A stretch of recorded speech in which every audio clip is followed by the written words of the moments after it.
Hey, great. Thank you. Thanks everybody for tuning in tonight. It's especially late nighttime for me because I'm in New Hampshire. But I'm really excited to be here and be your guest speaker. Migration's my favorite thing to talk about. So thanks for tuning in. It sounds like you guys have a lot of amazing events on your events calendar. I wish I was closer. I guess I will share my screen. So I'm going to give you guys a little background about HMANA, about what we do, some of the programs we run. I'll talk about raptor migration and the monitoring network, how we've gotten to where we are, and how we use these counts to better understand raptor populations. I am the Raptor Migration and Programs Director, and I wear a lot of hats at HMANA. I do a little bit of fundraising and tour planning and taking care of a lot of our programs and also staying in touch with a lot of the Hawkwatch sites in the network, which is probably my favorite part of the job. And I love the topic of migration and speaking about it. And I'm reminded of just what got me started in this down this path to loving and studying migration. And I always was interested in wildlife, and but it wasn't until I went to college and I was at the University of Maine when I saw this bird. It was kind of my spark bird that not so much got me into birding, but really opened my eyes to migration. And it was this species, you guys, some of you probably know this, the pine grosbeak, and I had never seen it before. And so I ran into the library trying to figure out what it is, and realized it's an eruptive species that comes down from the boreal forest when there isn't a lot of food. And I had never seen it. You could walk right up to these birds because they weren't used to people.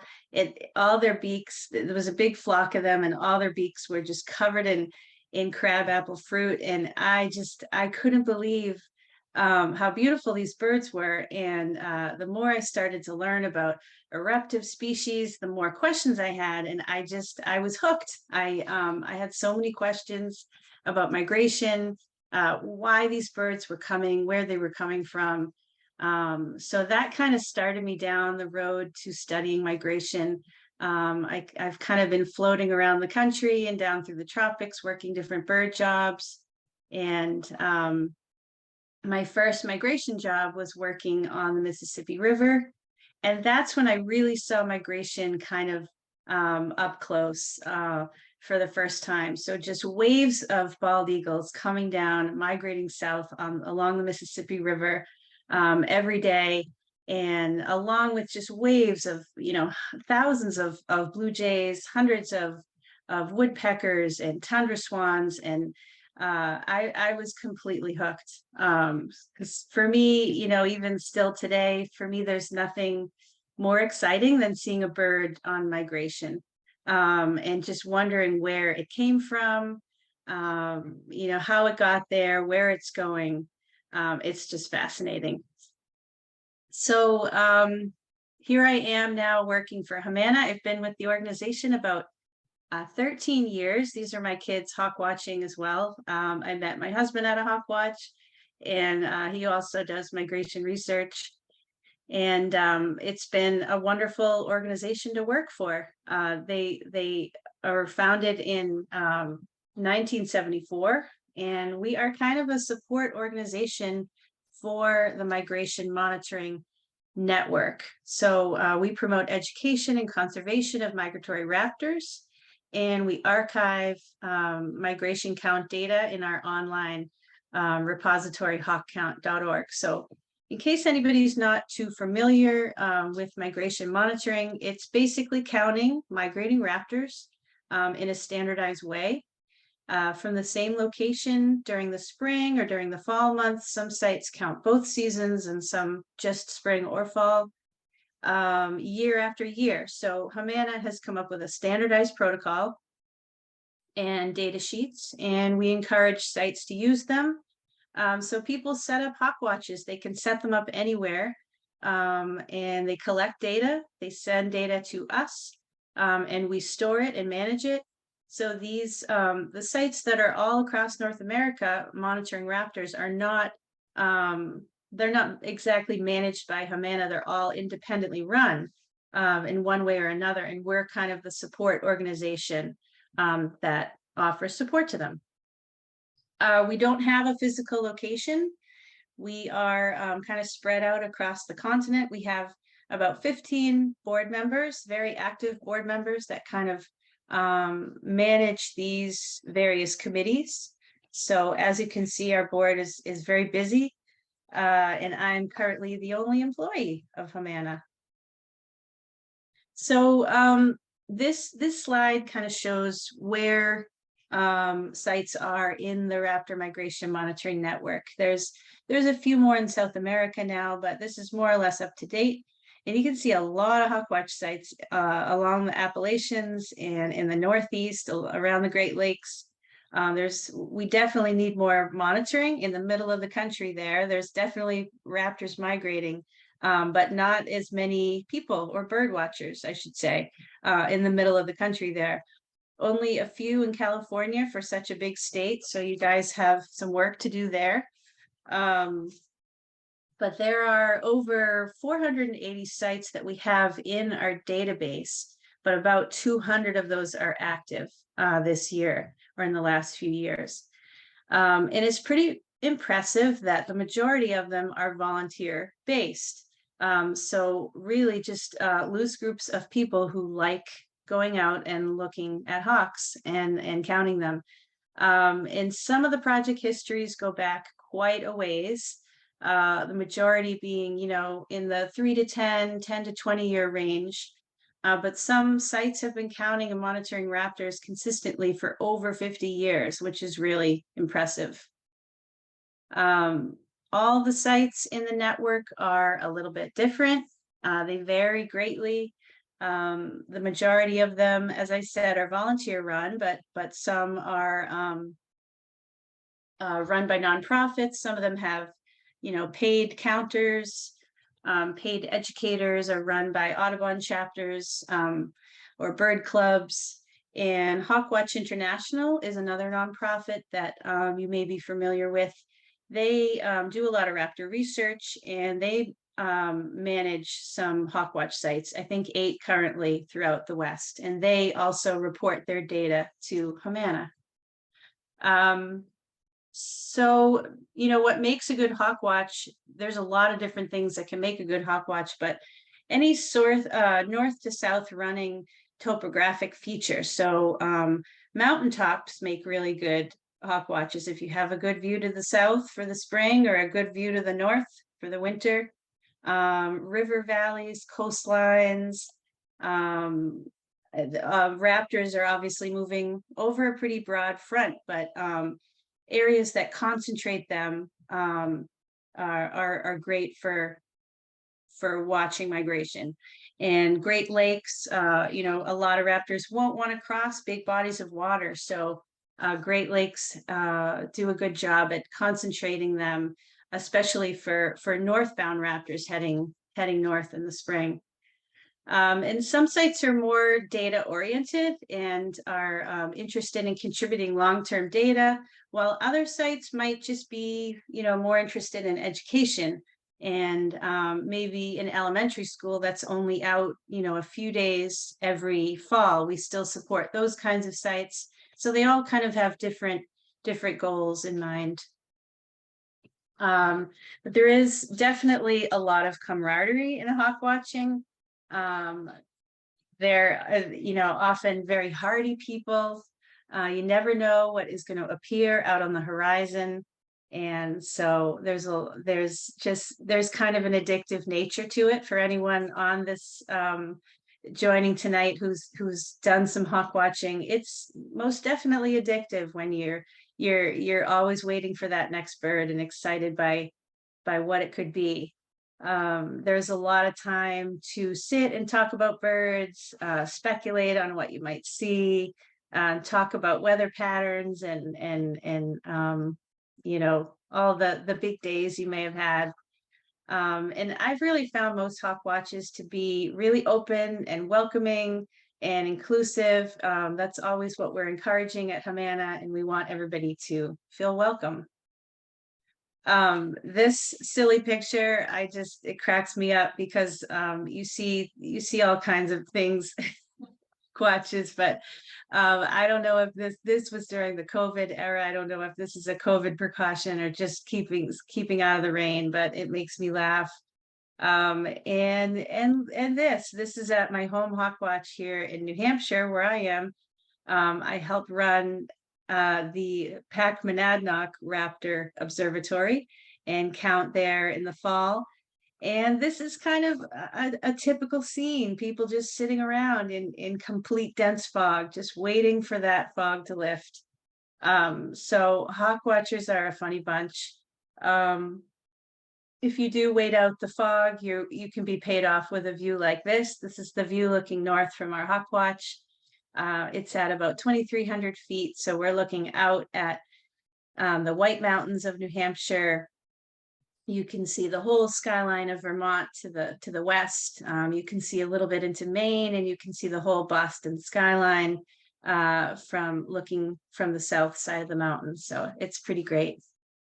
And you can my favorite thing about hawk watching, I should say, is just being up there watching the seasons change, and unfold before you. You notice every little thing when your job is to stare at the horizon, for 8 hours a day. So it's pretty magical.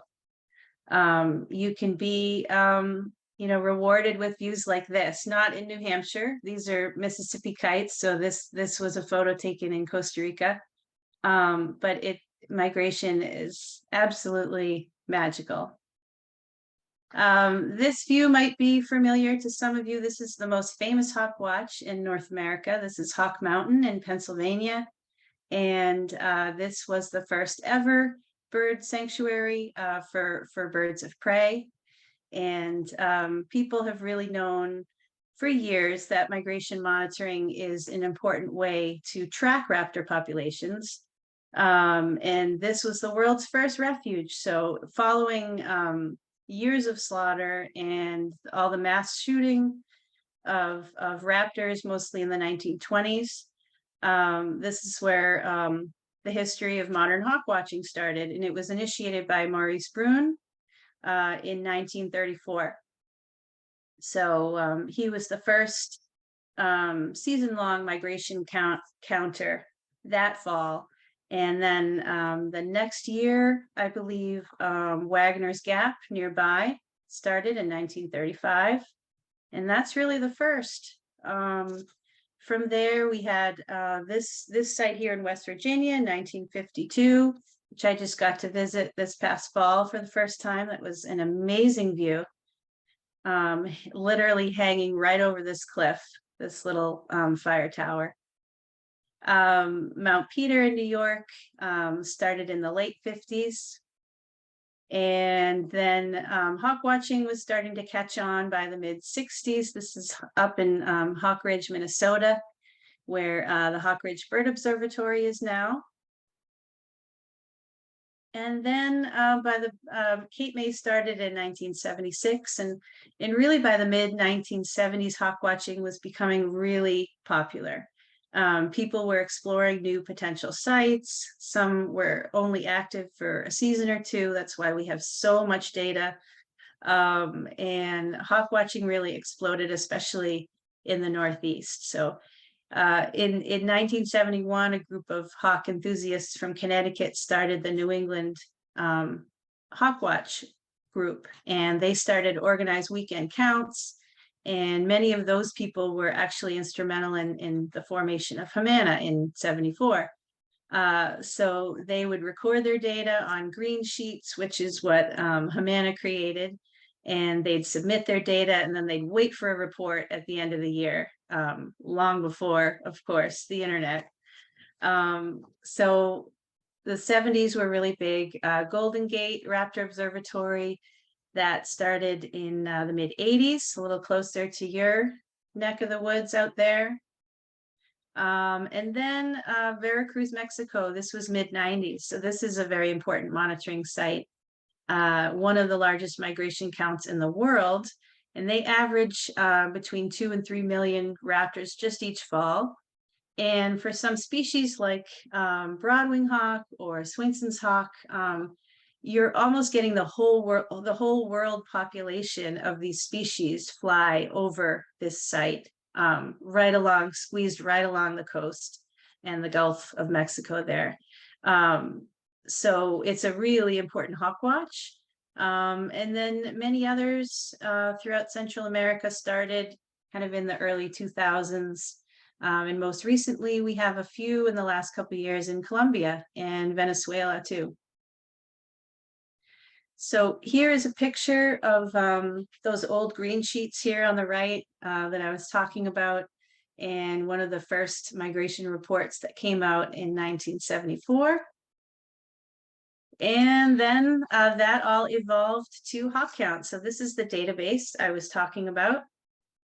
And this all happened right around 2000. So we were still collecting all those paper data sheets from hundreds of sites up until 2000. And then HMANA transitioned to storing hawk migration data into a fully electronic data collection and archiving system. So it is a service to the hawk watching community. It's open and free to everyone, free of advertising. Anybody can view the data and information. It's restricted, according to the wishes of the contributors who own the data. HMANA doesn't own any of this data. We just house it and kind of manage it. So if a researcher wants to use these data for a PhD or any kind of college project, they write an email to us.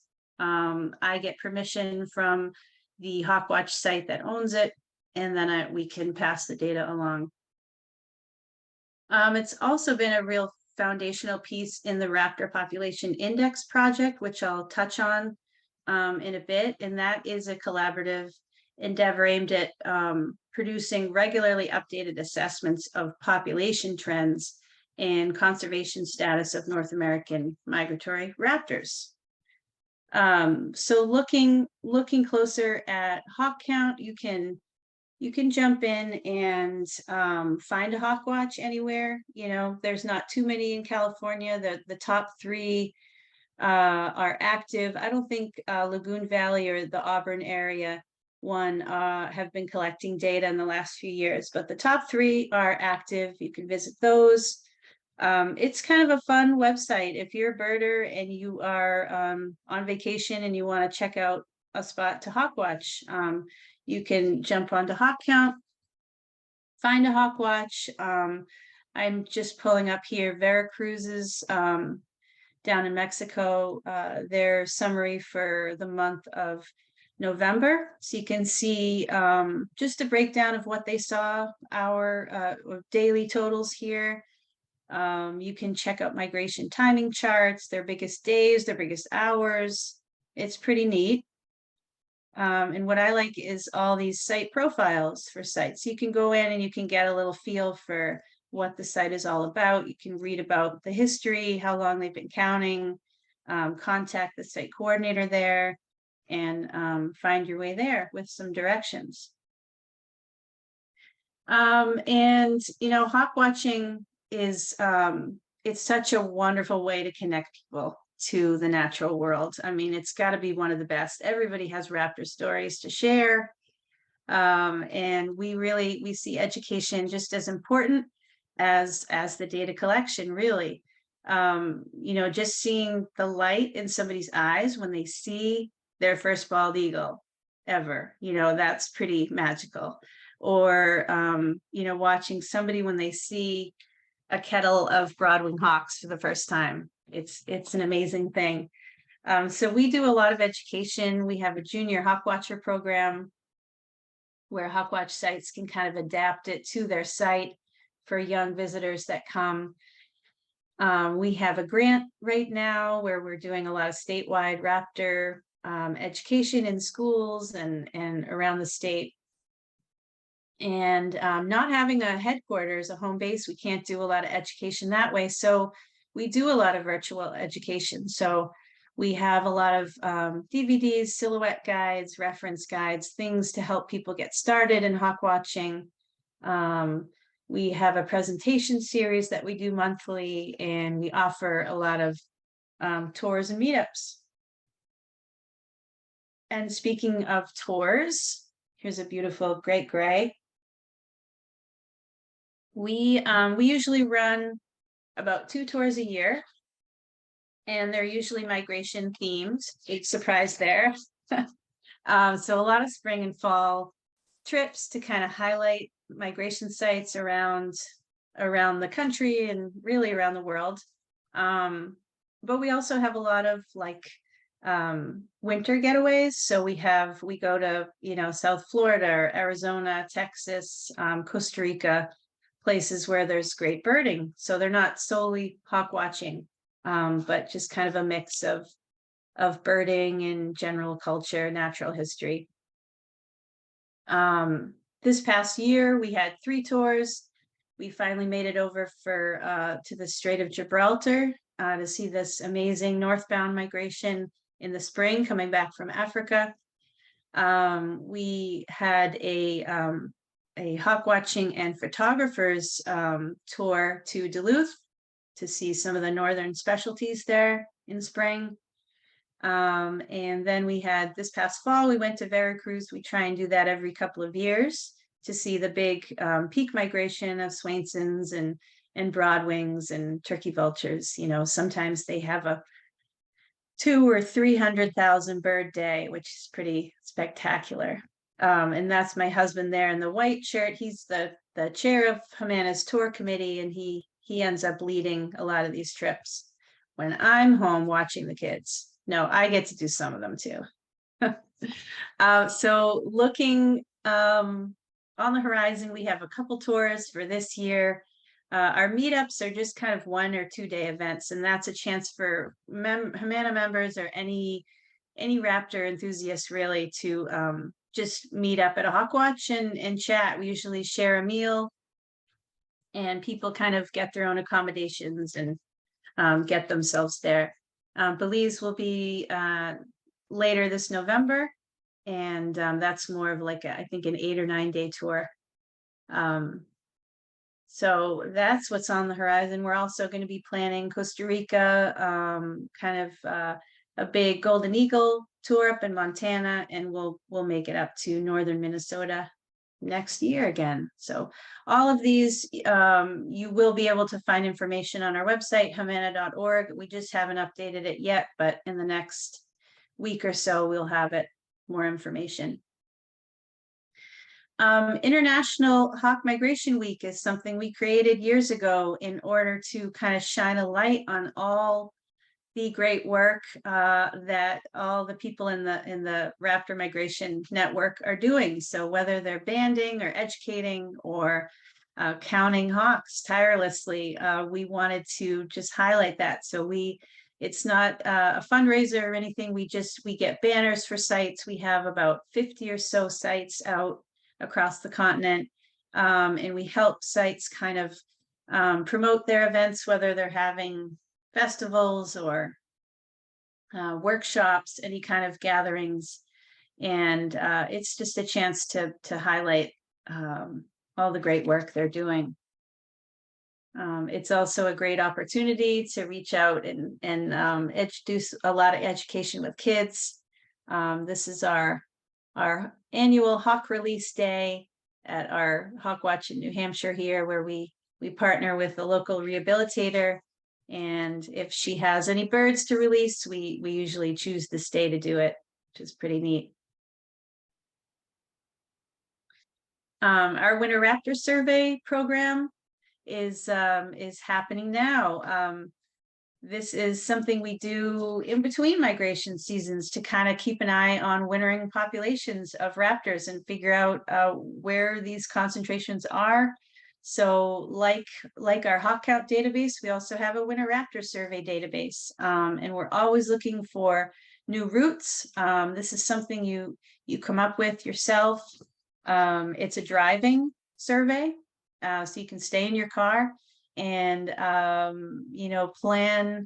plan where you choose areas in your community, I should say, that that are pretty decent for raptors in the winter. So you can team up with people or do it alone. It's December to February. I just did my annual survey last weekend with my family, and it's along we do it along the Connecticut River between Vermont and New Hampshire. And it's great. We see a lot of raptors every year, and it's fun to compare year to year and see what we're seeing. And this database really continues to grow. This program's been growing a lot, and we have people all over the country and Canada submitting data. So check it out if you're interested, or drop me a line if you'd like any help. HMANA's happy to help people plan their surveys or give them any advice. This slide is explaining our grants that we offer, because we have 2 grants that we give annually. And the first, the Hawkwatch Fund grant, goes to our monitoring network. So sites, a lot of them being volunteer based, are looking to repair their platforms, buy purchase optics for education. Recently, a lot of sites have been interested in producing these interpretive signs. So they apply, and we have a committee that determines where those funds will go each year. We also have a research award grant that we give annually, and this is less towards the monitoring sites, but more towards actual raptor research being done by students. So in recent years, a lot of these funds have gone to telemetry studies.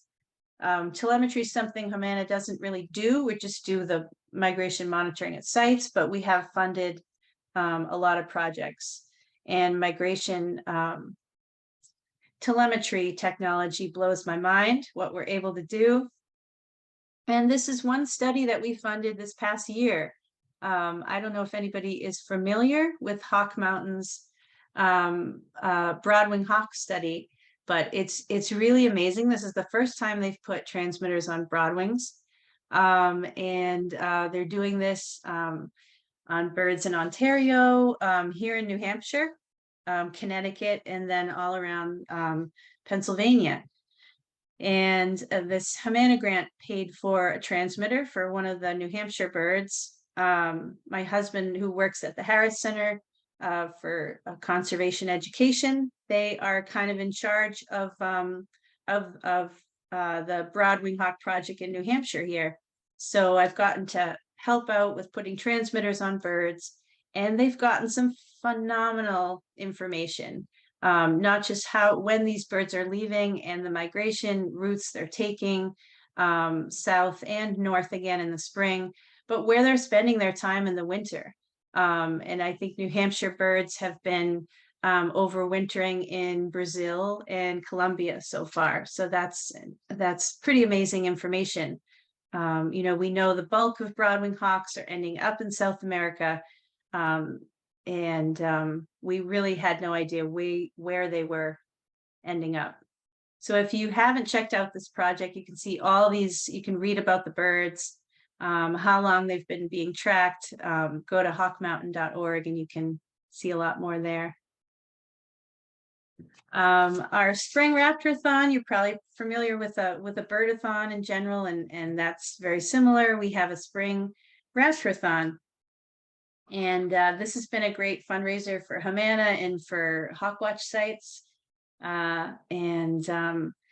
Really, it's an event that you have a lot of flexibility with. You can count from your Hawkwatch.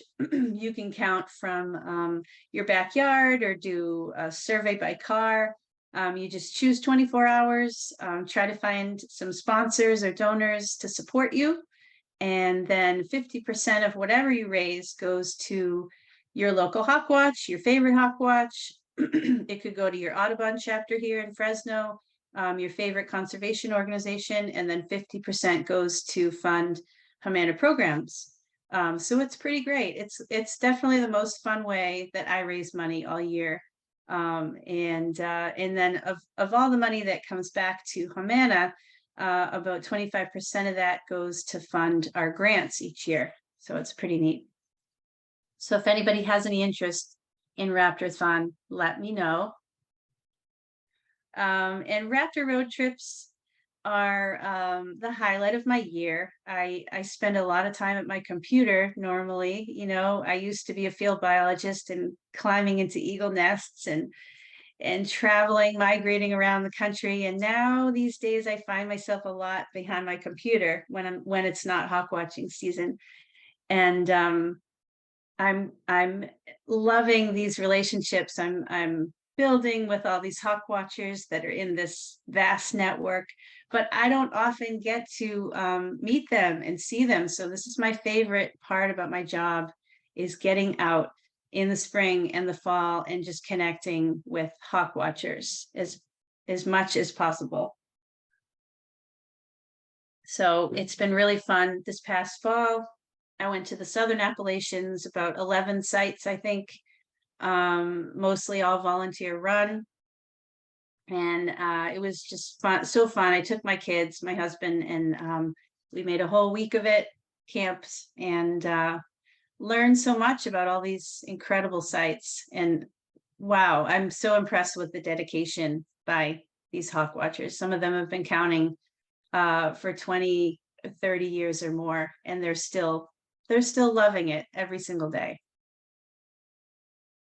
Okay, so RPI, I can tell you a little bit more about that and how we use the data in our hawk count network. So RPI, or the Raptor Population Index, it started in 2004, I think. It's a partnership, not just HMANA, but it's HMANA, Hawk Mountain, Hawkwatch International, and Birds Canada. And essentially, we are analyzing data every 3 years or so. And we're analyzing long-term data that meets our standardization criteria. So the most recent RPI analysis, it was in 2019, and it included data from 76 fall and spring counts, and that includes 1,009 trend estimates for 28 species of raptors. So we present results from all over North America and for 4 regions. It's kind of hard to break this up when you're talking about bird migration, but we break it up into West, Central, East, and Gulf. And these analyses represent the most current assessment of the status of migratory raptors in North America. So the research is really possible because of the data and the time contributions of the sites, including their coordinators and counters and these partner organizations. The book pictured here on the right was published in 2008. This was our first publication. And since then, every few years when we have an analysis, our results just go to a website. It's not, the book was the only one that was published. And it's really all about consistency with hawk migration data. And they have to be counting for at least 3/4 of the migration period. So those are the main criterias there. And we just launched this new website, and that was this past fall. So this is brand new. We're very excited about it, and I encourage people to check it out at rpiproject.org. And we have trend graphs and maps, species assessments. There's a new thing that we launched, is raptors at risk and raptors on the rise, to kind of give you an idea of species that are declining and increasing. You can read about our methodology, how we do that. And something cool is that we're kind of combining this with Christmas bird count data. So it has a lot of user-friendly features, more so than our older website that we had. We have a lot of downloadable graphs and maps. And it just, together with CBC data, kind of helps paint a better picture. So in addition to species assessments, We have this raptors at risk, raptors on the rise. And the red research in conservation priority group was determined for species that show the highest proportion of declines during migration counts and Christmas bird count winter surveys. So the orange buttons you see there, the northern harrier, the osprey, those that priority group was determined from for the species which are approaching the highest proportion of declines. So the red is the highest and the orange is almost. We try and come up with assessments regionally and continentally. You know, we can't only look at migration data when we're talking about population trends, just because migration is only part of the picture, or part of the puzzle, right? So, you know, understanding breeding bird and wintering populations is helping us kind of create a better understanding of what's really going on. So one example might be red-tailed hawks and Cooper's hawks, and they have generally declined on migration counts, but we can't solely rely on that because they've been shown to be increasing during wintering surveys in northern states. So red-tailed hawks have been shown to be short stopping or like shifting their wintering range. And we definitely need more research on this topic, but we suspect that both species there are, you know, changing their migration behavior, and it's not a true population decline. So that's why those two species aren't included in raptors at risk, even though they're showing migration declines. And sharp shin hawk, this is a species that's really popular at hawkwatch sites. They're one of the most numerous counted, but many of the trends recorded over the last 10 years show a decline that warrants a closer look. So these maps and pie graphs kind of give you an idea of what you can find on the RPI website. This map is showing the last 10 years or so, and you really see those declines in the Northeast for sure. And you can kind of compare that with increases and declines from the CBC to kind of give you an idea. But over the last 20 years, sharp-shin hawks have declined at almost 50% of count sites, ranking it as the most declined species of the 27 migratory species counted. So that is reason for alarm for sure. It seems like a true population decline for this species. Northern harrier, I certainly hear a lot about declines here in the Northeast. You can see looking at that map, there are a lot of declines, and with 56% of northern harrier migration count sites, they've reported stable trends over the last decade. 43% of the 74 sites continent-wide have reported declines in the last 10 years. But most of the declines you can see are in the east, and showing somewhat stable counts for the Gulf and the West. And then some brighter news. There are quite a few raptor species that are declining, but these ones don't appear to be, which is good news. So for raptors on the rise, the dark green is showing the lowest proportion of declines during both migration counts and Christmas bird count surveys, with strong increases in the 10 or 20-year period. And the light green is just those approaching the lowest proportion of declines. So really peregrines, bald eagles, turkey and black vultures are doing pretty darn well. We know turkey vultures and black vultures have been expanding their range north for years. Peregrines, the 10-year migration count trend for peregrine falcons suggests mostly stable populations across the whole country, with 80% of 60 total sites showing stable counts. So that is good news for them. Bald eagle, definitely the greatest conservation success story of all raptors across the country. And in from 2009 to 2019, you can see the map here is looking in the clear. They have been mostly stable, with 77% of 31 total sites showing stable during that time span, which is pretty neat. Here I included a graph from Hawk Mountain from way back in the 1930s to 2019. So you can really see how they were struggling, especially their 60s, 70s, 80s. And then we got past the DDT era, and they've just taken off, and they're still climbing. I threw this one in here. This is Swainson's hawk. I figure you guys are in Central California. You probably see a fair amount of Swainsons. And this species appears to be pretty stable. There aren't a lot of sites that monitor Swainson's hawks. I think there's 14 total, maybe, but pretty much all of them appearing stable. And it's those Gulf Coast monitoring sites and down in Veracruz, Mexico, that are really critical in long-term data collection to gauge how this species is doing. So looking ahead for RPI,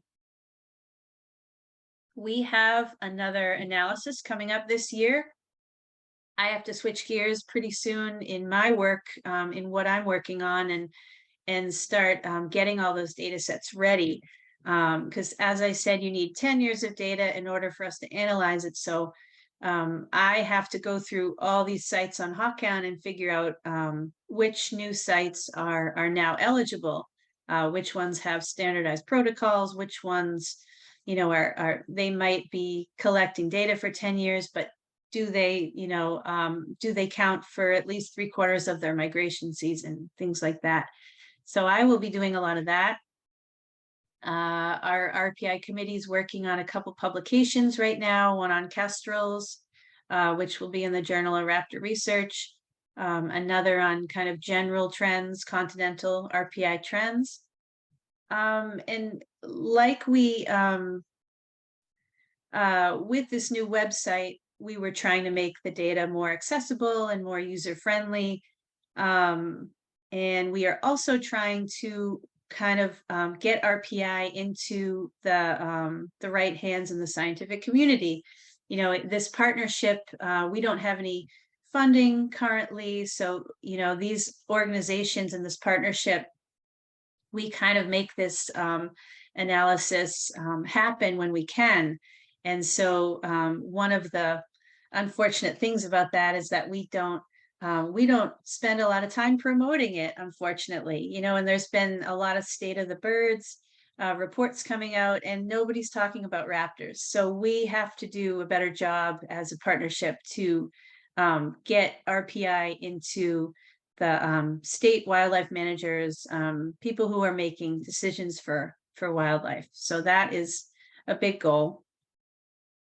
I should mention there are a lot of students using RPI data now, which is great.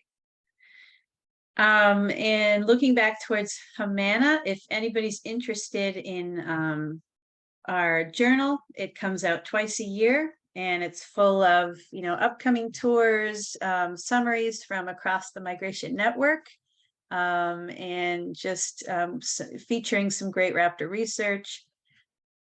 You can subscribe for $30 for the year. That's two, you know, it comes out in the spring and it comes out in the fall, 2 issues a year.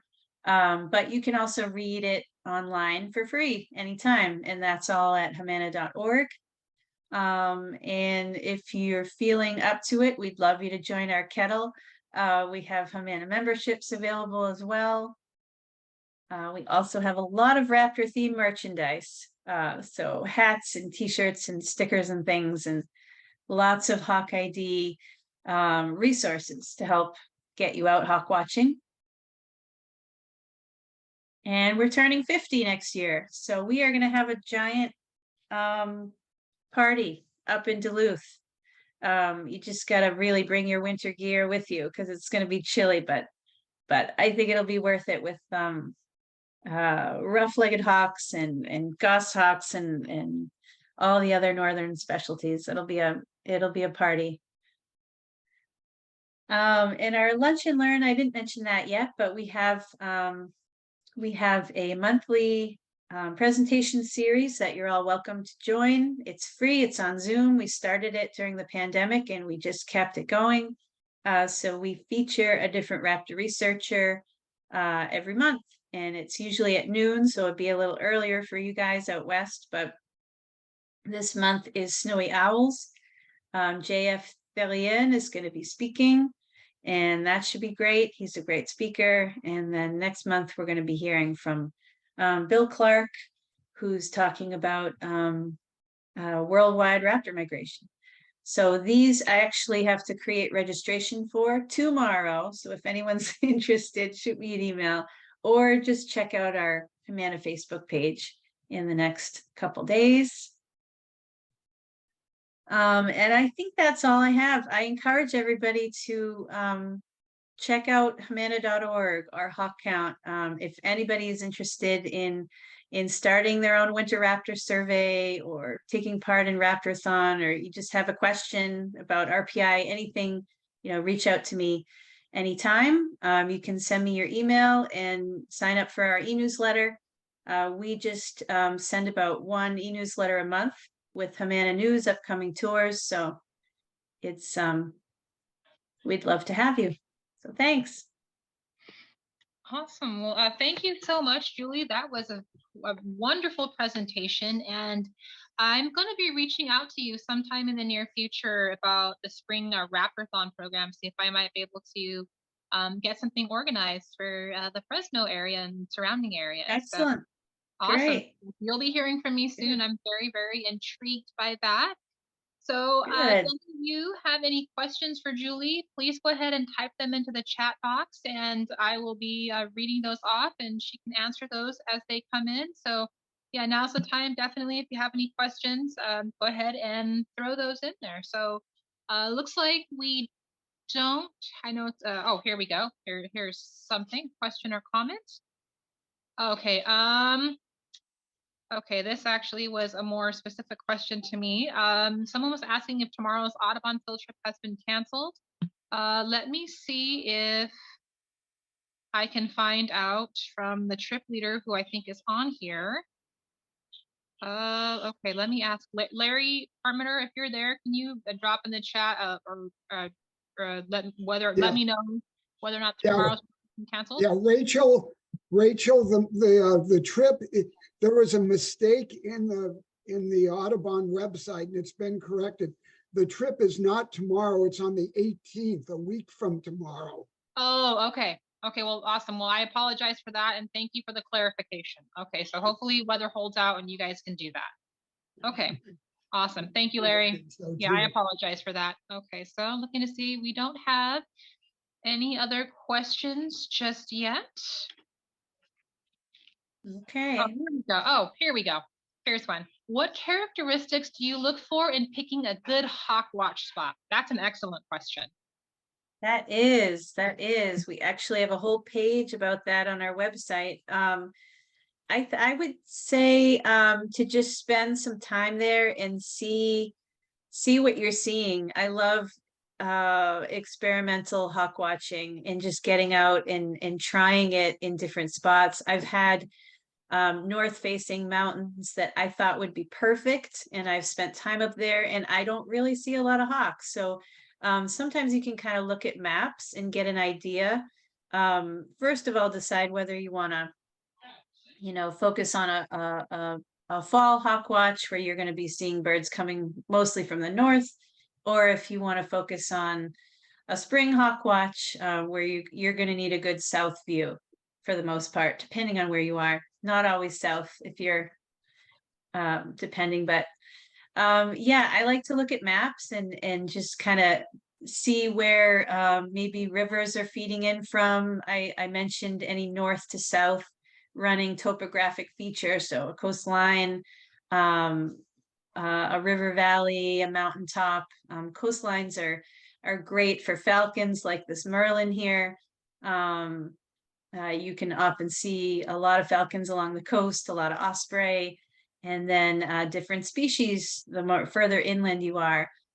So it really just depends on how much time you have, and go out there and just see maybe how many birds you see in an hour or a few hours, and compare that with a few different sites. Usually a lot of experimenting before you set up a long-term site. Okay. So there's another question to kind of piggyback off that one, asked by the same person, is do you always try for higher elevations? That's a good question too.